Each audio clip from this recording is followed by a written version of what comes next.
Repito, es el caso y el ejemplo del artículo 71. Entonces, estas son las tres implicaciones de ubicar al derecho agrario en el derecho público. Uno, la interpretación que se hace de las leyes de materia agraria es que prevalecen los intereses colectivos o generales sobre los particulares.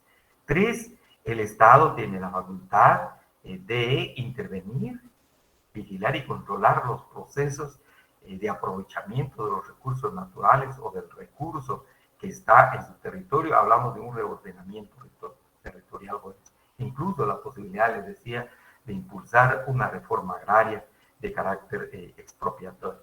Y finalmente, las impugnaciones, para las impugnaciones, pues se debe observar lo que dispone la ley agraria y obviamente la misma Constitución de la República. Bueno, estas serían las tres implicaciones importantes o los tres efectos que tiene ubicar al derecho agrario en la rama pública del derecho. Si hubiera alguna pregunta, pues la pueden formular, jóvenes. Y si no, pues pasamos a otro subtema. Este subtema se refiere sería esto sobre las características del derecho agrario. ¿Cuáles son los rasgos fundamentales del derecho agrario? Algunos les denominan principios.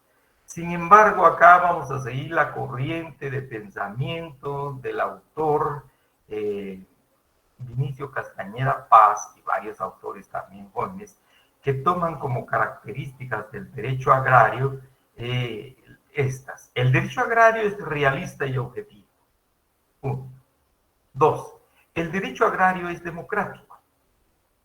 3. El derecho agrario es de naturaleza económico-social. De esto nos mencionó en su definición el profesor César Toledo Peñate, recordarán ustedes, de naturaleza económico-social. 4. El derecho agrario es tutelar del trabajador campesino. Y 5. La quinta característica importante, esencial o fundamental del derecho agrario, el derecho agrario constituye un cuerpo de garantías mínimas para el trabajador campesino. Así encontramos que el derecho agrario es realista y objetivo. ¿Qué nos quiere decir? ¿Qué implica esta característica? ¿Cómo tomamos a esta característica al decirnos que es realista y objetivo? Quisiera indicarles, tenemos acá a la trabajadora, al trabajador o a los trabajadores del campo. Entonces, el derecho agrario los sitúa, los ubica en ese lugar donde están trabajando. No los va a estudiar, digamos, en cuanto viajen a la ciudad, en cuanto viajen al área urbana, o bien se piensa, se imagina que viven en el área urbana. Probablemente las condiciones de vida sean mejor, electricidad, agua potable, uso de gas propano, mejores condiciones de salubridad, de higiene, luego también utilización de mejores condiciones. No, el derecho agrario, al indicar que es realista el objetivo, va a estudiar, va a examinar al hombre que vive en el campo, a la mujer que vive en ese marco de su realidad. Ahí donde viven, la realidad social en donde están. ¿Cuál es esa realidad social? Pobreza, riqueza, escasez, abundancia, tierras fértiles, tierras inhóspitas o tierras infértiles, abundante agua, sequía, solo piedras. Ahí está en esa realidad, en esa topografía rural, y ahí en el campo donde está ubicado el trabajador del campo. Entonces el derecho agrario va a tomar en consideración ese marco o ese contexto, si quisiéramos decir, social principalmente. Y luego también se sabe, jóvenes, que el derecho agrario estudia, pretende resolver, aborda los problemas relacionados con los procesos productivos agrarios.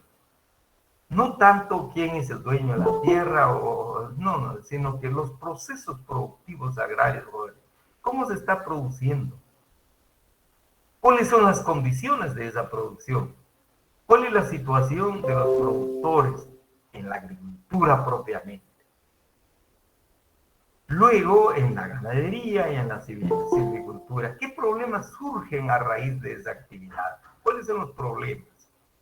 Pero se debe hacer, como se indica acá, con discernimientos ciertos y verdaderos, es decir, con luz, con razón, con juicio suficiente, no de manera especulativa, no de manera imaginativa o así pura ficción, sino que se tome en cuenta precisamente esa realidad, ver esa realidad.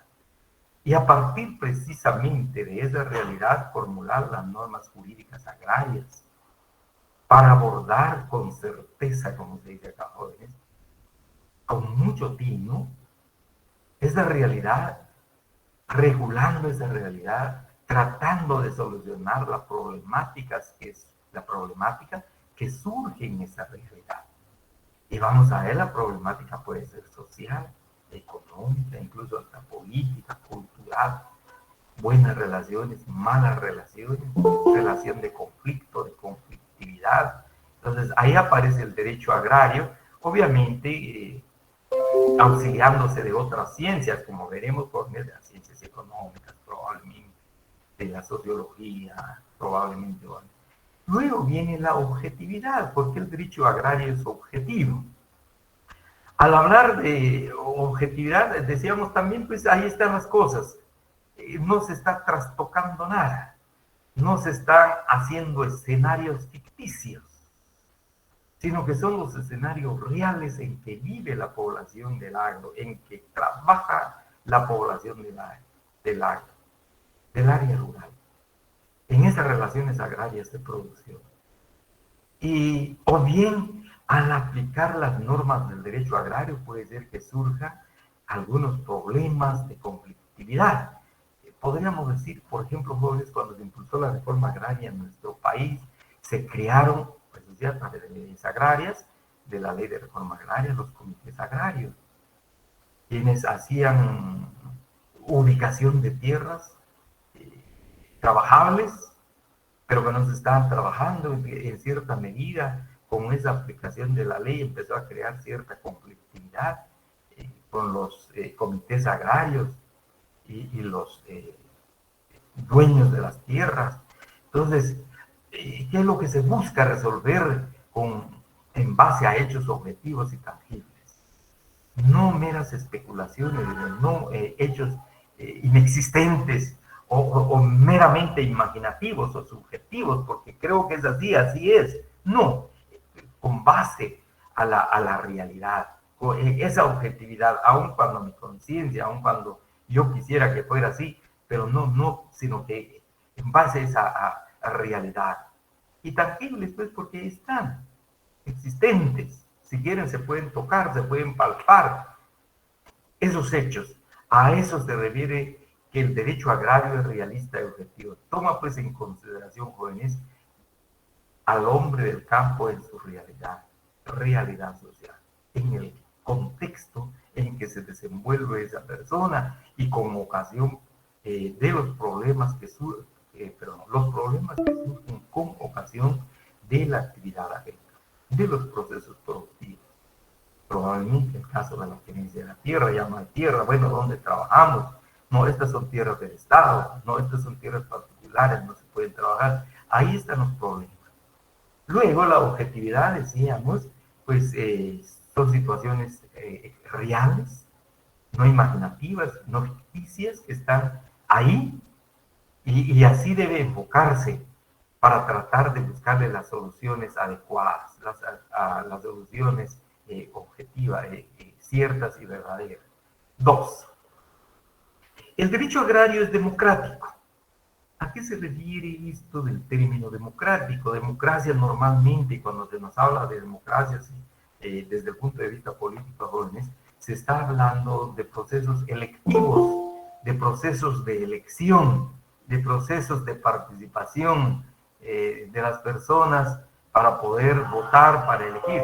Pero desde acá la palabra democrático se usa desde otra perspectiva, no desde esa perspectiva, llamémosle política participativa, jóvenes, sino que fundamentalmente la idea que subyace acá en el término, la palabra democrático, está el principio de que la tierra sea para quien la trabaja.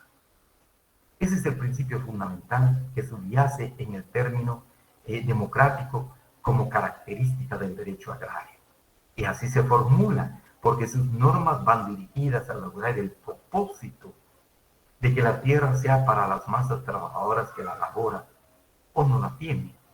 Entonces, fundamentalmente el derecho agrario, hasta donde sea posible, como propósito mundial, se busca de que la tierra sea para quien la trabaja. Indistintamente, no importa si esa tierra se la adjudican al campesino, se la dan al campesino, se la venden al campesino, en su caso, ya sea de manera individual, forma familiar, o de manera social, si queremos, o de manera colectiva o comunal, no importa. La cosa es que tengan esa tierra, la tengan para sí, individualmente o de manera comunal, colectiva. Así se dice que la dotación de las parcelas en forma individual, en forma colectiva, constituye para los campesinos la base de un progresivo bienestar social. Agrego eso, jóvenes, lo que pasó con el Instituto Nacional de Transformación Agraria. Se entregó a las personas, por ejemplo, los patrimonios agrarios familiares para una familia, muy escasos en forma individual, casi no en forma individual, jóvenes, no hay tierra que alcance, sino que para familias, ¿sí? Y luego en forma colectiva, los patrimonios agrarios colectivos para unos 80 hasta 100 familias. Era para ellos. Esas tierras eran para ellos colectivamente, o para la familia. Lo que se busca es ese progresivo bienestar social, que trabaje en la tierra, que aproveche la tierra, que explote en la tierra, para salir adelante, ahí sí que para tener riqueza, ya sea como empresarios jóvenes acá, de manera individual, pero fundamentalmente que esa tierra que se le entregue, desde este punto de vista democrático, sirva, constituya garantía de su libertad y dignidad. Así que goce de la libertad, se despoje de los dominios que tenga sobre sí, sino que de manera libre pueda decidir en qué proceso productivo participar, ya sea para sí mismo, en forma familiar, en forma individual o en forma colectiva, o bien prestando sus servicios, aún teniendo tierra, a otras unidades de producción agrícola. Entonces, eso es lo que nos da a entender esta característica del derecho agrario democrático. Repito, fundamentalmente la idea que se tiene acá, que subyace en este principio, es que el que trabaja la tierra sea para ese trabajador esa tierra. Lograr el propósito de que la tierra sea para quien la trabaja, para las masas trabajadoras que la laboran. Luego tenemos el derecho agrario es de naturaleza económico-social. Pues acá hablamos un poco sobre esto al analizar la definición del profesor César Augusto Toledo Peñate. Decíamos, jóvenes, que prácticamente el proceso agrario, jóvenes, el proceso productivo agrario es económico. A veces cuando damos el curso de Derecho Agrario, como si estuviéramos hablando de economía, obviamente no. Estamos recibiendo la aportación de las ciencias económicas acerca de ese proceso productivo, la producción de bienes materiales satisfactores de la sociedad, los productos agrícolas, el intercambio de esos productos agrícolas, la comercialización de esos productos agrícolas, la ubicación de esos productos agrícolas en el mercado, así también la paga de esos productos agrícolas. A eso se refiere, recuerda, aquí entra en el marco, prácticamente entra el contenido del derecho agrario, entonces, como proceso económico propiamente, pero también implica, jóvenes, es de naturaleza social, se hace en grupo, se trabaja en grupo, no es un proceso meramente individual. La explotación, el aprovechamiento de la tierra se hace en grupos, de tal manera, ahí es donde se habla de asistencia integral de los grupos o del grupo de las masas rurales. Es un problema que afecta a los que trabajan en el campo o beneficia en su caso.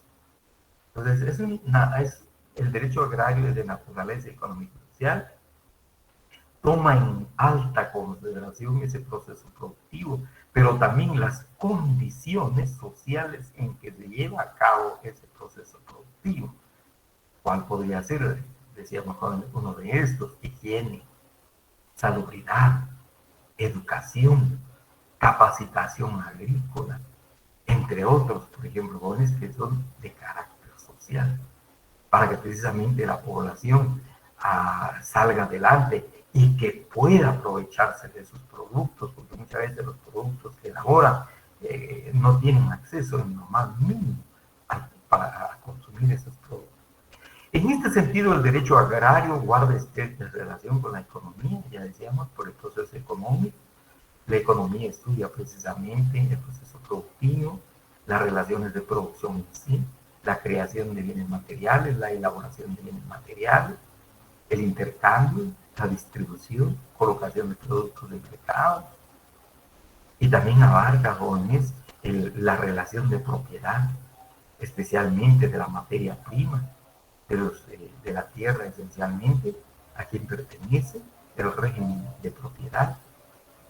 Y la sociología, también el derecho agrario, se nutre de la sociología, porque vamos a ver, estudia los comportamientos que se dan en el área rural, las actitudes que se generan, las interrelaciones que se dan en el área rural, no solamente desde el punto de vista meramente productivo, sino que también el mero hecho de la existencia y esa interrelación que se dan entre los individuos, entre las personas que se ubican en el área rural. Decíamos, la sociología rural nos indica, jóvenes, que las personas que viven en el área rural no son tan rápidos en recibir cambios, son un poquito así celosas para los cambios, piensan 2 o 3 veces antes de dar un cambio. Entonces, eso es bien importante desde el punto de vista de la aportación de la sociología.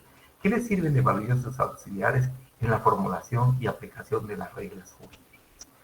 Normalmente también en el campo se da mucho con los famosos procesos de consulta, el trabajo en grupo, la colaboración, existen todavía relaciones mutuas de colaboración en el campo, en estos procesos productivos.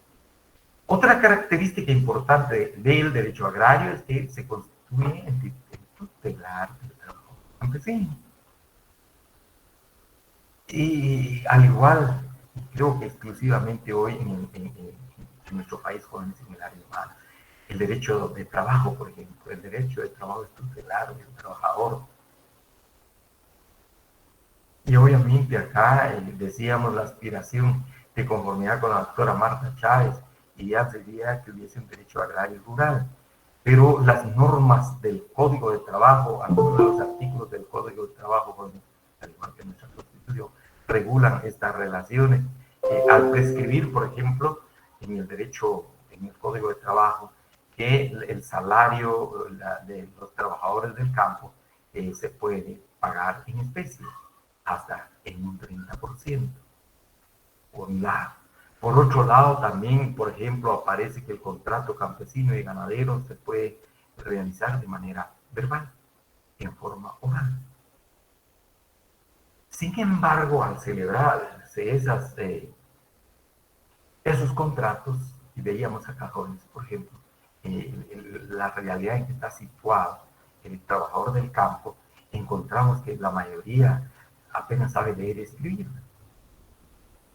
Y también apenas saben el idioma español. Todavía muy fuertemente se hablan los idiomas mayas en las comunidades, los idiomas indígenas. Entonces viene acá muchas veces a celebrar un contrato de trabajo, pues por escrito, puede ser que se estipule de que renuncia a por ejemplo, a una indemnización, si fuera el caso, o algunas prestaciones laborales. Entonces tenemos acá señalan, es decir, les se otorga un resguardo jurídico referente ante el sometimiento y la explotación ante estados sujetos por parte de los grandes propietarios de la tierra. Por ejemplo, al ocurrir un despido directo e injustificado de un trabajador del campo, acude a los tribunales de justicia y se tiene, jóvenes, aquel principio, se invierte el principio de la carga de la prueba. El principio de la carga de la prueba que se da en el derecho civil, recordemos, consiste en que cada parte que alega para sí un derecho o una pretensión, tiene que probar esa su pretensión. Y quien niega esa pretensión o ese derecho, pues también tiene que probar lo que está negando. En tanto que acá en el derecho de trabajo y ahora en el derecho agrario, pues acá quien tendría que probar es el patrón y no el trabajador, precisamente por ser tutelar del trabajador campesino. Y eso exactamente ocurre. El patrón es el que dice, no, él no ha sido mi trabajador, aquí entre mis listados, aquí entre las planillas de pago no aparece.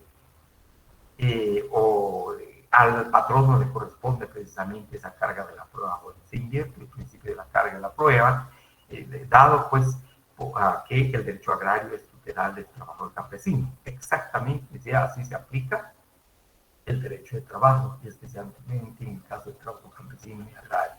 Entonces acá le da un resguardo jurídico preferente al trabajador del campo. Y relacionado estrechamente esta característica, jóvenes, de tutelaridad, también aparece esta otra. El derecho agrario constituye un cuerpo de garantías mínimas para el trabajador campesino, que tiene carácter irrenunciable para él. Y esto de la irrenunciabilidad, recuerden, jóvenes, pues está también consagrado en la Constitución Política de la República, en relación al trabajo propiamente, y la irrenunciabilidad. En el artículo 106 de la Constitución Política de la República se regula la irrenunciabilidad de los derechos laborales, y en este caso, obviamente, el trabajo campesino y el trabajo ganadero, y también silvícola, agregado nuestro. Los derechos consignados en esta sección son irrenunciables para los trabajadores, susceptibles de ser superados a través de la contratación individual o colectiva en la forma que quiera decir. Para este fin, el Estado fomentará y protegerá la negociación colectiva. Luego dice, serán nulas ipso iure y no obligarán a los trabajadores, aunque se exprese en un contrato colectivo individual de trabajo, un convenio o otro documento, las estipulaciones que impliquen renuncia, disminución, tergiversación o limitación de los derechos reconocidos a favor de los trabajadores de la Constitución, en la ley, en los tratados internacionales ratificados por Guatemala, en los reglamentos u otras disposiciones relativas al trabajo. Entraría acá también el caso del convenio 169 de la OIT Jóvenes en materia de trabajo de los campesinos indígenas, por ejemplo. Entonces, acá también la Constitución de la República, en el artículo 44, señala lo siguiente como parte de los derechos humanos inherentes a las personas jóvenes, más o menos lo que indica acá, y su formulación no incluyen otras que, aunque no figuren expresamente en la legislación, son patrimonio de la persona. En el último párrafo del artículo 44 señala, serán nulas ipso iure las leyes y las disposiciones normativas de cualquier otro orden que disminuyan, restrinjan o tergiversen los derechos que la Constitución garantiza. Así pues, se considera que el derecho agrario, en el caso del trabajo campesino y ganadero, que se regula en el Código de Trabajo, que es de carácter meramente agrario, jóvenes, pues tienen ese carácter irrenunciable, aun cuando sean pocos artículos, son de carácter irrenunciable. Y como se indica acá, y su formulación no excluye otras que, aunque no figuren expresamente en la legislación, son patrimonio de la persona. Entonces, estos serían básicamente las características esenciales del derecho agrario. El derecho agrario es realista y objetivo, indicamos por qué es realista, estudia a las personas en su propia realidad, en el contexto donde viven, su realidad social y los problemas que se generan con ocasión del trabajo agropecuario, la actividad agropecuaria o la actividad agrícola, agricultura, ganadería, silvicultura y el aprovechamiento del agua. Y objetivo, pues, tiene que abordar en base a hechos objetivos y tangibles, no imaginativos, no ficticios, no creados, y tangibles, porque ahí está incluso hasta se pueden tocar, ¿verdad? El derecho agrario es democrático, formula como principio fundamental esta característica que el que trabaja la tierra, pues debe ser para ese trabajador esa tierra, o bien, como se formula acá de manera más técnica, lograr el propósito de que la tierra sea para los más trabajadores que la laboran. Y al ser para sí estas tierras, pues va a constituir no solamente, digamos, la base de su progreso, progresivo bienestar social, sino también se constituye como una garantía de su libertad y dignidad y pueden disponer de su propia vida sin estar sometidos a nadie. 3, es de naturaleza económico-social, esto lo hemos dicho, incluso cuando hablamos de derecho agrario, pareciera que estuviéramos dando una clase de economía más que de derecho agrario, jóvenes, pero dada la naturaleza de nuestra disciplina jurídica. Estudia los procesos económicos y obviamente en el contexto de la sociedad en que se está dando ese proceso económico-social para la elaboración de los productos agrícolas que van a satisfacer la necesidad de la sociedad en general. 3, el derecho agrario estructurado del trabajo campesino, se constituye en un resguardo jurídico preferente para los derechos de los trabajadores agrarios o agrícolas, los trabajadores del campo, y constituye un cuerpo de garantías mínimas, de carácter irrenunciable. Esto en relación precisamente en relación a las características del derecho agrario. Por favor, si tienen alguna pregunta respecto a estas características, hemos visto ya la ubicación, las implicaciones que tiene. El derecho agrario en Guatemala está ubicado en el derecho, en la rama pública del derecho. Las características son 5. Si hay alguna pregunta referente a las características, jóvenes, o a la ubicación, y si no, pues pasamos a otro punto. Bien, si no hay, entonces vamos a pasar a otro punto, jóvenes. Si me permiten, por favor, luego entraríamos a las fuentes del derecho. Acá vamos a... Entramos a las relaciones del derecho agrario. Las relaciones del derecho agrario en cuanto a su al documento jóvenes, derecho agrario y ambiental, derecho agrario y ambiental está en la página 62. Si gusta pueden seguir la lectura y propiamente acá no, pues únicamente vamos a hacer una descripción de esa relación, una explicación de esa relación del derecho agrario con otras ramas jurídicas, o si queremos con otras ciencias jurídicas. Pero también el derecho agrario se relaciona con otras ciencias, si queremos acá, no jurídicas, ciencias sociales, y con algunas disciplinas o algunas técnicas, si queremos, con algunas disciplinas que mencionaremos oportunamente, entonces, en cuanto a las ramas del derecho en que se relaciona o a otras ciencias jurídicas. Está el derecho constitucional, está el derecho civil, el derecho mercantil, el derecho del trabajo. Sin embargo, podemos agregar también, por ejemplo, con el derecho bancario. Tiene relación el derecho agrario con el derecho bancario, si quisiéramos particularmente con el crédito agrícola. El crédito que es manejado por los bancos, por las instituciones bancarias, autorizadas precisamente por la entidad del Estado, la Superintendencia de Bancos, que controla la existencia de estas entidades financieras.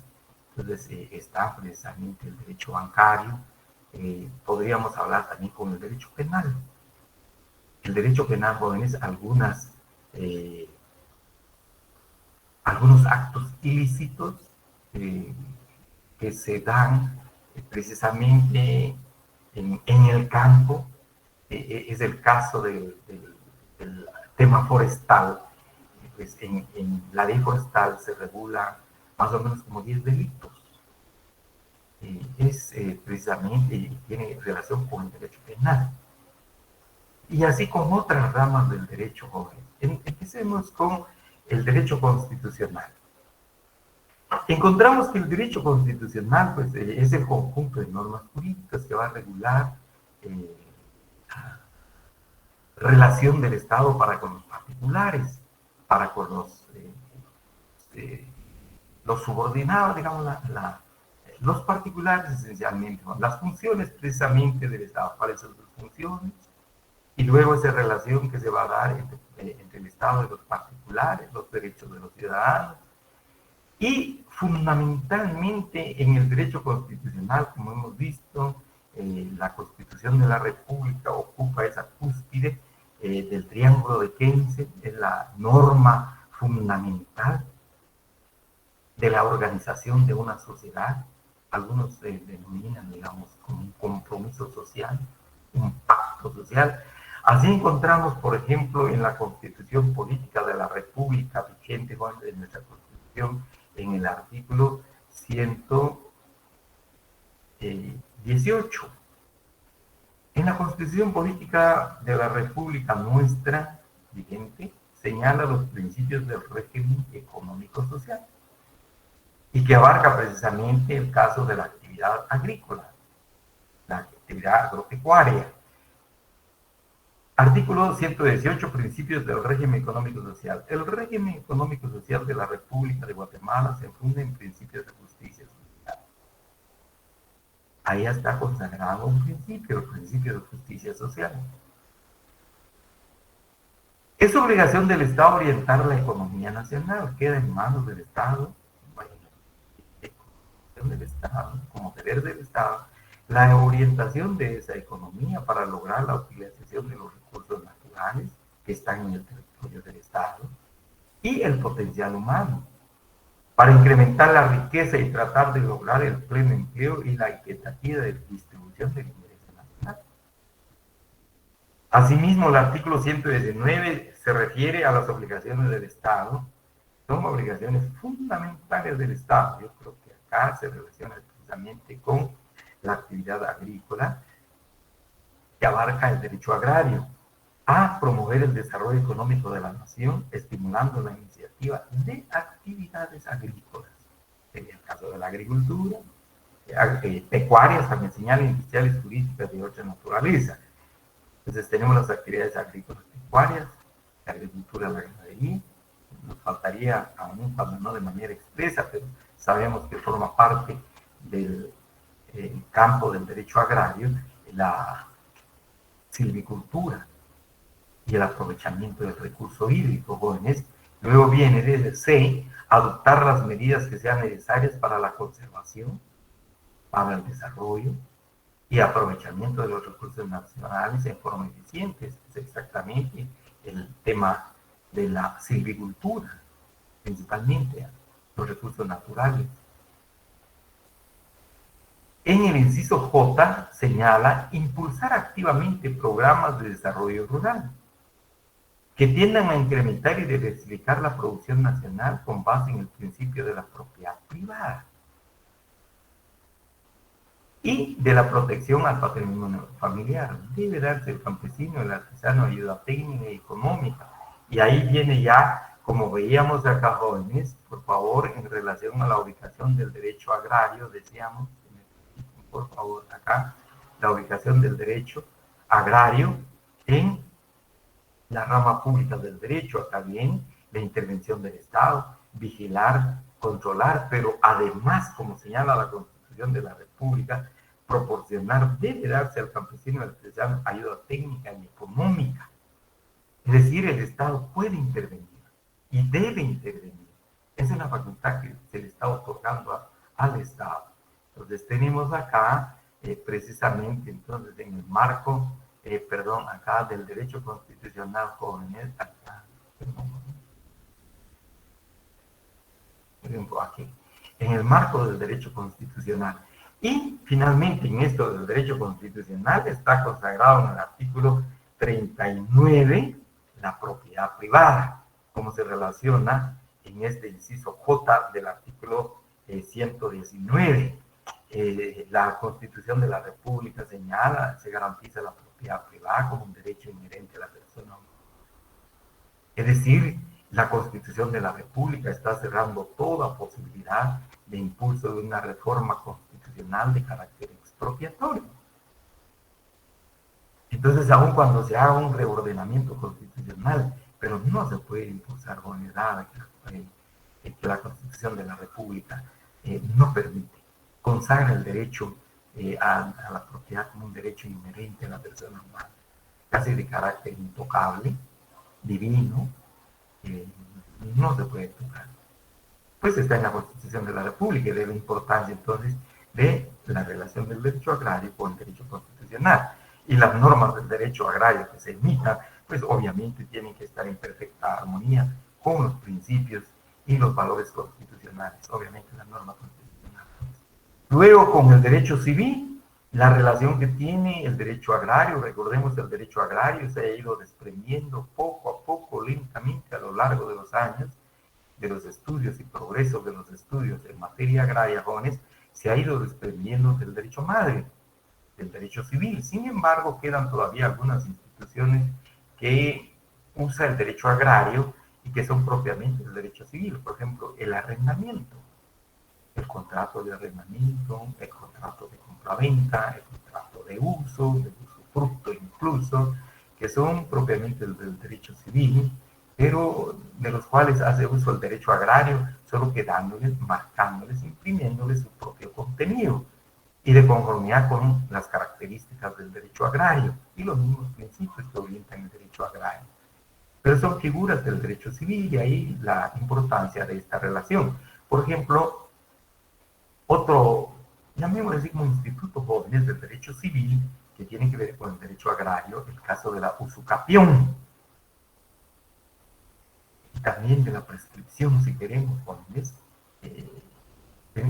es propiamente el derecho civil, pero también se hace uso en el derecho agrario, bajo los contenidos, repito, la orientación del derecho agrario. En el caso del derecho mercantil, tiene mucha relación todavía con el derecho civil, incluso los principios, las relaciones, las obligaciones inclusive.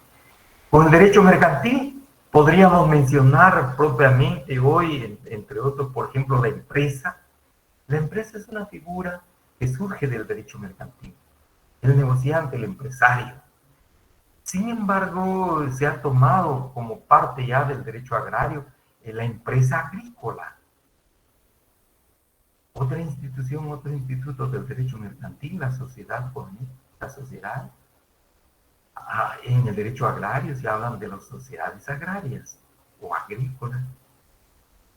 Podríamos hablar de otra figura del derecho mercantil, el seguro agrícola, el seguro y el derecho agrario. Ya en el marco del derecho agrario estamos hablando del seguro agrícola.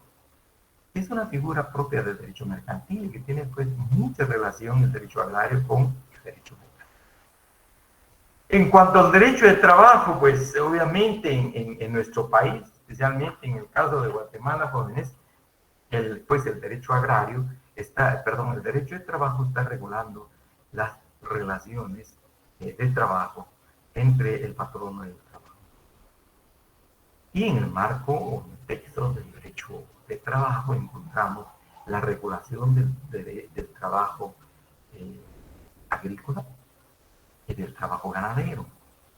Pero además, en las relaciones agrarias de producción podemos hablar de las jornadas de trabajo agrícola.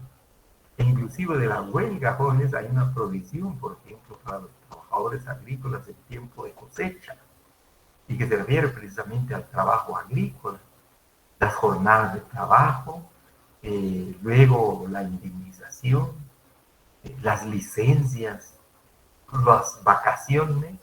Normalmente el trabajo agrícola es muy temporal, de manera muy general, jóvenes, los grandes contingentes de trabajadores trabajan 3 meses, a lo sumo 4 meses. Aparte de los trabajadores de planta, por decir así, la mano de obra especializada, el trabajador agrícola, el obrero agrícola, pues trabaja ya casi durante todo el año. Pero tenemos entonces acá la relación con el derecho agrario, el derecho de trabajo, imprimiendo el contenido propio del derecho de agrario a algunas figuras, algunas instituciones, algunos institutos del derecho del trabajo. Acá tenemos, por ejemplo, el mismo caso del contrato. En el agro se puede llevar a cabo el contrato individual de trabajo de manera oral, en forma verbal. De igual manera está el paro, puede estar el paro por parte de los trabajadores o la huelga por parte, el paro por parte de los patronos y la huelga por parte de los trabajadores, desde el punto de vista del trabajo y de la explotación agrícola. Entonces, esa relación que se da entre el derecho de trabajo y el derecho agrario. No sé si hay alguna pregunta, jóvenes, en relación a esta relación con las disciplinas propiamente, decía, con las ramas jurídicas, con las ciencias jurídicas. Porque también quisiera agregar, aunque no está expresamente acá, les decía el caso, por ejemplo, del derecho financiero, el crédito y las instituciones precisamente crediticias, ¿verdad? Y no solamente, por ejemplo, bancos. Están las cooperativas autorizadas legalmente para dar crédito, algunas instituciones bancarias. Están los bancos propiamente, ¿verdad?, que atienden a empresarios agrícolas, y las cooperativas, a veces a los campesinos agrícolas, pero estamos hablando del crédito, del derecho prácticamente bancario, financiero, también del derecho penal. Les decía, jóvenes, la relación que tiene el derecho agrario con el derecho penal, en el tema propiamente del recurso forestal y los delitos forestales, los delitos en que puede incurrir precisamente en que pueden incurrir, jóvenes, las personas con ocasión del aprovechamiento forestal de manera ilícita, fuera precisamente de lo que contempla la ley, de lo que regula la ley, la actividad lícita. Entonces aparece, en la ley forestal, veremos oportunamente, se regulan 10 delitos forestales, 10, 11 delitos forestales, jóvenes, y que tienen relación con el derecho penal. Y luego, pues, el sometimiento del infractor a los tribunales de justicia, en tribunales de medio ambiente.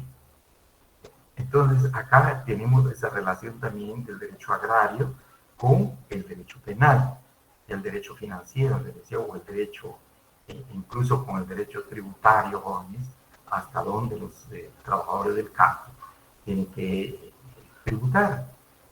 Eso en el tema jurídico. Si no hay preguntas, pues pasaríamos en el tema de las ciencias sociales, aunque acá en el documento nos dicen las ramas no jurídicas, pero acá las otras ciencias, otras de ciencias sociales. Les decía, jóvenes, yo creo que de esto hemos abordado ampliamente. Las ciencias económicas es la ciencia por excelencia que estudia los procesos productivos. E incluso algunos estudiosos ya hablan de una economía agrícola, de unas ciencias económicas agrícolas, pero en sí la economía, jóvenes, estudia los procesos económicos, la producción en sí, la elaboración de los bienes satisfactorios de la sociedad, de carácter agrícola en este caso. Estamos hablando precisamente de la producción en sí, estamos hablando de las relaciones de distribución, si una empresa, si una organización tiene la capacidad de satisfacer la necesidad de otros grupos fuera a nivel local, pues podemos hablar precisamente de la distribución del producto agrícola a nivel regional, a nivel nacional, y la posibilidad, y Guatemala ha hecho esto, por ejemplo, con la producción del café, con la colocación del café en el mercado externo o en el exterior. la colocación del cacao, el cardamomo, un producto, el banano, aunque esto ha caído y está en manos de empresas extranjeras, especialmente norteamericanas, pero tampoco obsta ni limita la posibilidad de la producción del banano de parte de otras organizaciones que se puedan colocar no solamente en el mercado nacional, sino en el mercado extranjero, en el mercado internacional, las relaciones internacionales. A propósito de ello, quisiera decirles, jóvenes, para los que les gusta la lectura, el estudio, está el libro del doctor Fernando González Davinson, abogado egresado de nuestra facultad, de la Universidad de San Carlos, que se ha especializado precisamente en el tema agrario. Tiene un libro que se denomina Guatemala, la agroexportación y las relaciones internacionales. Resulta es un documento interesante, jóvenes, sobre la producción agrícola de Guatemala, que se coloca en el extranjero, las condiciones en que se hace la intervención y la participación de varias organizaciones internacionales que tienen que ver precisamente con el mercado internacional, en la fluctuación de precios.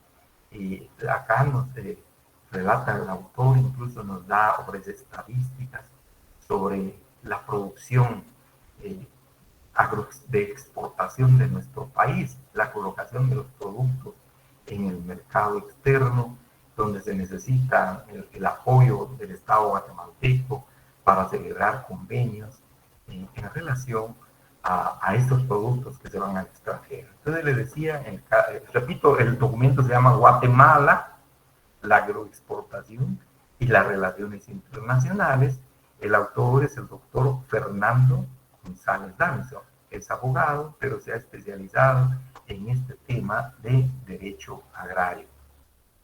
Entonces tenemos la economía, orienta las normas jurídicas que se van a formular. Realmente da mucha luz al derecho agrario, repito.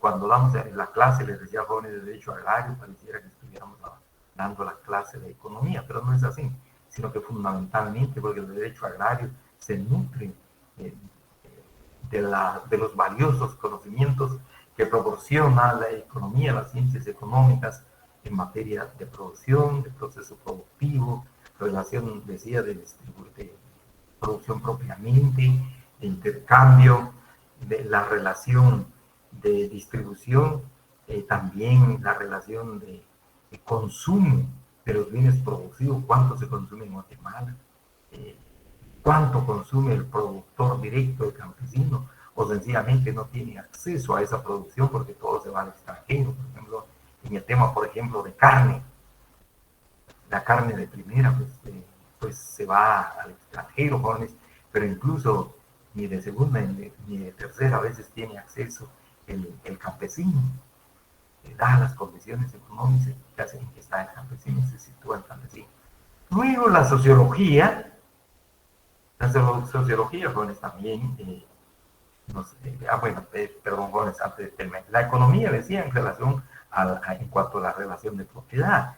También la economía nos da orientación en cuanto, por ejemplo, la forma de tenencia de la tierra, en qué medida ayuda a acelerar los procesos económicos o en qué medida estanca los procesos de desarrollo económico, la producción económica de un país, el régimen de tenencia de la tierra.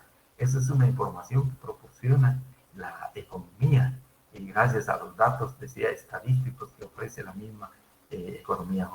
Luego la sociología, decíamos, como ciencia aporta conocimiento sobre la existencia de grupos en la sociedad, especialmente en el área rural, en el campo, cuál es su comportamiento, cuál es su actitud, cuál es esa interrelación que se da entre los campesinos,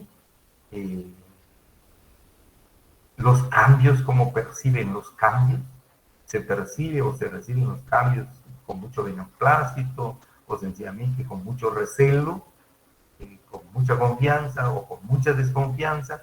Pues la sociología proporciona esos datos para la promoción de las normas del derecho agrario. La historia, de igual manera, la historia como ciencia va a explicarnos, no solamente a relatarnos hechos, no solamente a proporcionarnos datos históricos, sino que fundamentalmente a explicarnos las causas que han generado los procesos productivos en el país, los procesos de desarrollo de una sociedad y obviamente las normas jurídicas agrarias que han regulado esos procesos, esos fenómenos que se gestan, que se dan, que nacen en el marco de la topografía rural, en el campo con ocasión de los procesos productivos. Así quisiera decirles, por ejemplo, con la historia del derecho constitucional, muy brevemente, en 1945, después de la gesta revolucionaria en 1944, en la Constitución Política de la República de 1945 se adoptó, se consagró, se reguló el principio de la propiedad en función social para poder abrir la posibilidad de impulsar una reforma agraria de carácter expropiatoria, obviamente, para abordar la problemática agraria del país, especialmente la tenencia de la tierra.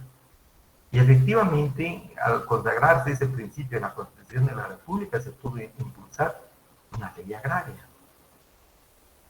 Y así fue.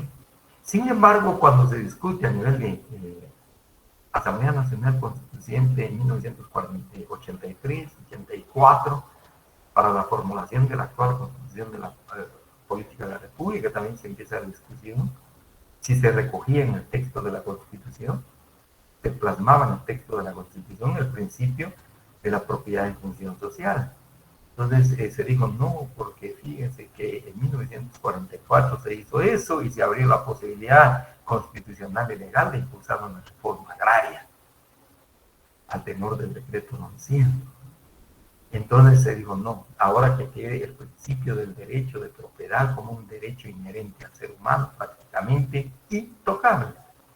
Aun cuando Guatemala estuviera con una problemática agraria extrema, no se puede hacer el tema de reforma agraria.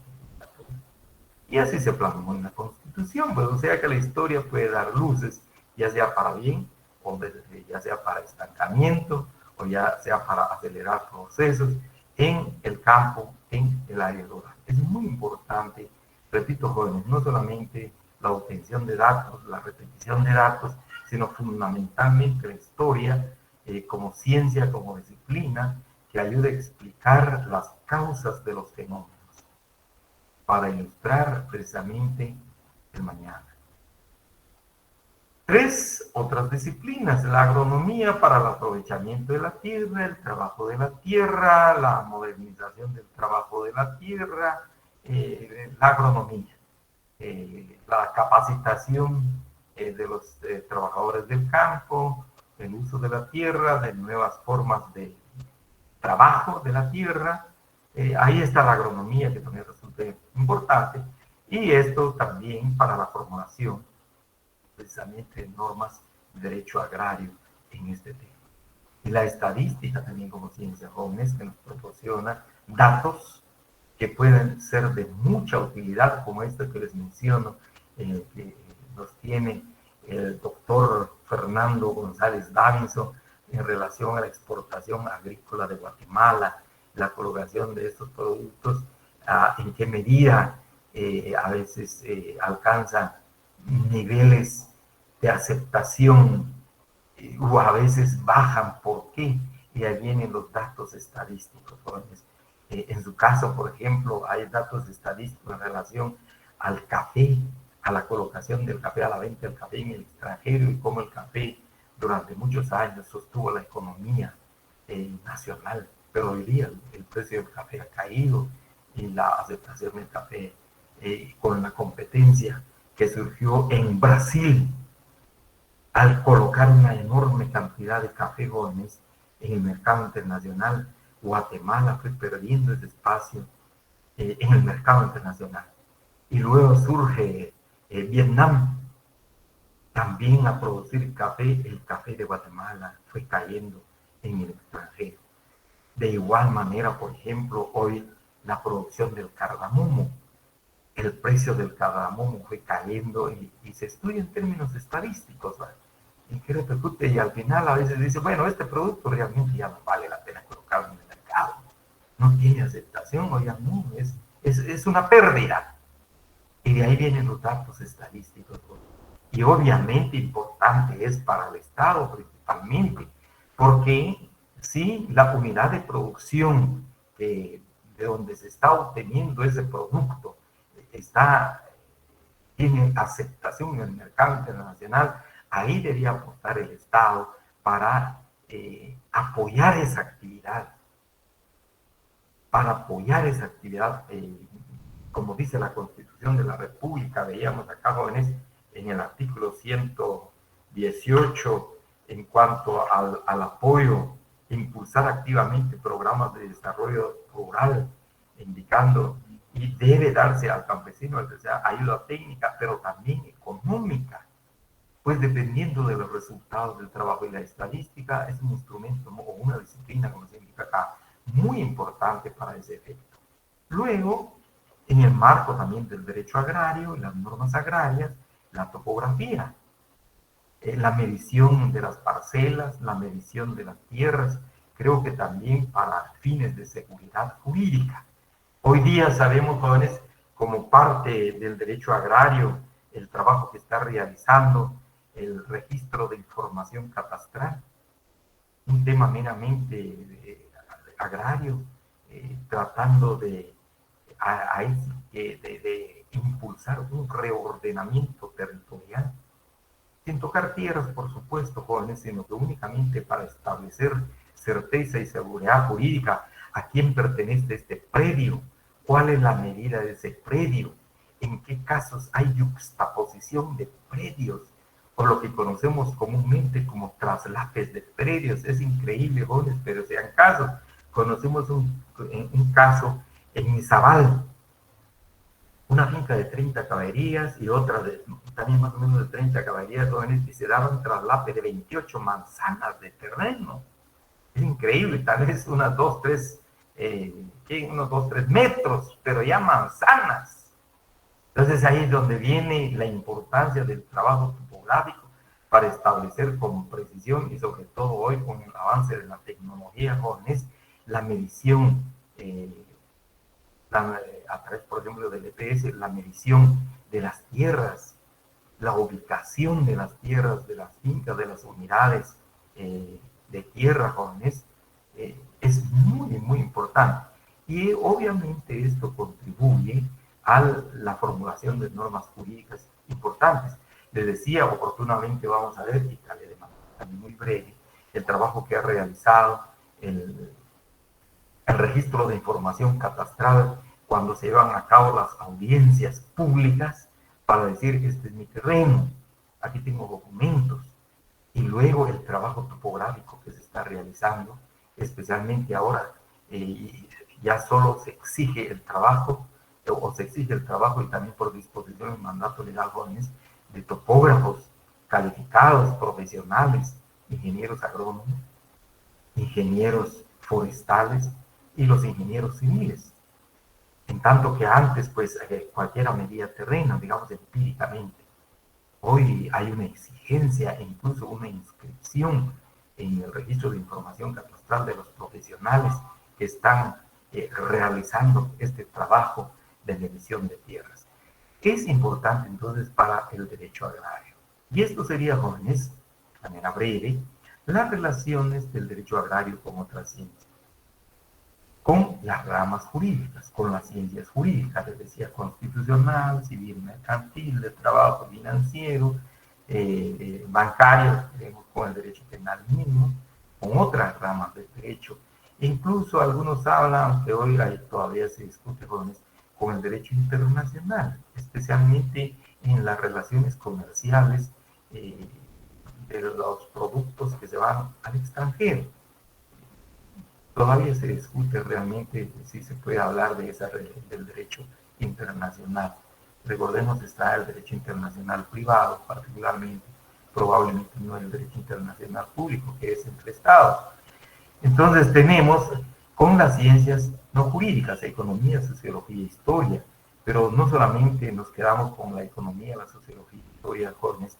En nuestro curso vamos a hablar también con la ciencia política. Porque la ciencia política, jóvenes, nos da una visión, nos da un discernimiento acerca del ejercicio del poder político y la importancia de ese ejercicio del poder político para la conducción de la sociedad, para la orientación de la sociedad. La política es bien importante, jóvenes, como ciencia que estudia precisamente el ejercicio del poder político, las relaciones entre gobernantes y gobernados especialmente. Entonces vamos a encontrar también la ciencia política aporta lo suyo para el derecho agrario. Es bien importante, entre otras ciencias que no se mencionan acá. Muy bien, ¿alguna pregunta, jóvenes? Por favor. En relación a esto tenemos unos minutos solo para adelantar qué nos corresponde para la próxima clase. Por favor, si hay preguntas, con mucho gusto. Y si no, pues les adelanto, por favor. De todas maneras, entramos a ver esta diapositiva, por favor. Y si hay preguntas, pues me indican, Juan, por favor. Acá sería prácticamente para nuestra próxima clase, vamos a entrar a ver las fuentes del derecho. Y en este caso particularmente las fuentes del derecho agrario. Recordemos, hay una clasificación tradicional de las fuentes del derecho. Pues vamos a seguir esta clasificación tradicional o clásica de las fuentes del derecho, las fuentes reales o materiales. Algunos también les denominan fuentes primarias. Luego las fuentes formales o secundarias. Tenemos las fuentes formales o secundarias y las fuentes históricas. Vamos a seguir esta clasificación. Al hablar de las fuentes reales, materiales o primarias, pues vamos a ver los aspectos de la realidad del país, de la realidad de una sociedad. Esa realidad tiene un aspecto económico, un aspecto social, político, cultural, podríamos agregar en el caso de Guatemala, y quizás dentro de lo cultural, jóvenes, lo propiamente lingüístico, por ejemplo, que de una u otra manera tiene incidencia en la formulación de las normas jurídicas agrarias que regulan las relaciones de los individuos, de las mujeres y los hombres que trabajan en el campo. Luego, las fuentes formales, recuerden, esto es solo para recordar, esto ya es de su patrimonio, ya de su haber intelectual, de su patrimonio académico, intelectual, jóvenes. Las fuentes formales, porque formales, vamos a ver, estamos con la legislación, que es la fuente por excelencia, la fuente formal por excelencia, está la jurisprudencia, la costumbre, la doctrina, y luego de ello está también la costumbre, acá como fuente del derecho,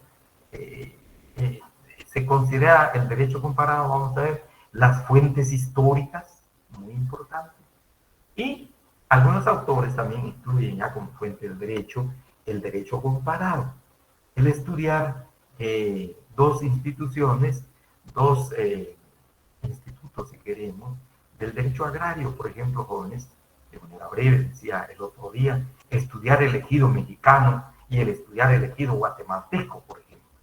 El ejido mexicano, cómo está regulado en México, como una propiedad comunal, por ejemplo, que se dio después de la Revolución de México y la Revolución Agraria, en tanto que el ejido guatemalteco viene de la colonia como una parte de las tierras de las municipalidades, el ejido, no el terreno comunal, el ejido. Entonces, ahí se habla de derecho comparado y obviamente con de la fuente histórica.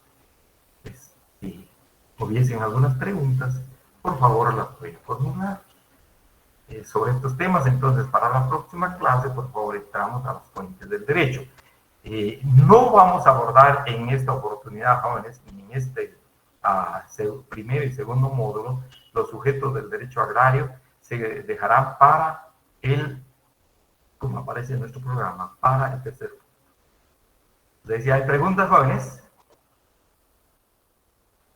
Muy bien, si no hay preguntas, pues les agradezco mucho, ya se nos fue el tiempo, les deseo feliz descanso.